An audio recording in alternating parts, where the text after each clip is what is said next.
રસનળીની અંદર હળદર એમાં થોડું પાણી ઉમેર્યું એટલે આ શું થઈ ગયું હળદરવાળું પાણી થઈ ગયું અને ગાળણ પત્રની અંદર આ રીતે હળદરવાળું પાણી કરી અને પછી એને આ રીતે લગાવી દઈએ એટલે આ હળદર પત્ર તૈયાર થઈ ગયું।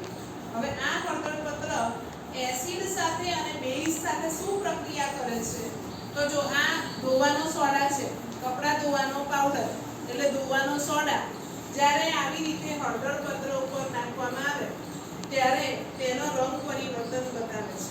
કયો રંગ બન્યો બરાબર કથ્થઈ રંગ બરાબર। એટલે આ રાસાયણિક પ્રક્રિયા હળદર પત્ર કોની સાથે રાસાયણિક પ્રક્રિયા કરે બેઝ સાથે સમજણ પડી। જો પદાર્થ બેઝ હશે તો હળદર પત્રનો રંગ બદલાઈ જશે બરાબર હળદર પત્રનો રંગ બદલાશે અને જો પદાર્થ એસિડિક હશે એટલે કે લીંબુનો રસ છે હવે આના ઉપર હું લીંબુનો રસ અહીંયા આગળ એક ટીપું આના પર મૂકીશ તો શું થશે લીંબુના રસમાં કોઈ રંગ પરિવર્તન જોવા મળતું નથી એટલે કે એસિડ સાથે કોઈ પ્રક્રિયા કરતું નથી બરાબર। એટલે હવે આ હળદર પત્ર શું છે સૂચક છે કે જે એસિડ અને બેઝ ની ચકાસણી માટે વપરાય છે। હવે આવી જ રીતે જાસૂદ પત્ર બનાવીશું તો જાસૂદ પત્રમાં પણ આવી જ પ્રવૃત્તિ થાય આપણી પાસે જાસૂદ પત્ર આવશે એટલે આપણે આવી પ્રવૃત્તિ કરીશું બરાબર। જાસૂદની પાંદડીઓનો રસ કાઢવાનો અને એ રસને આવી રીતે કાગળ ઉપર લગાવી દેવાનો અને કાગળને સુકાવા દેવાનું એટલે જાસૂદ પત્ર તૈયાર બરાબર। એટલે હવે અહીંયા આગળ જો આ ખાટા પદાર્થો એને આપણે શું કહીશું આ લીંબુ ટામેટું આંબલી એને શું કહેવાય એસિડ।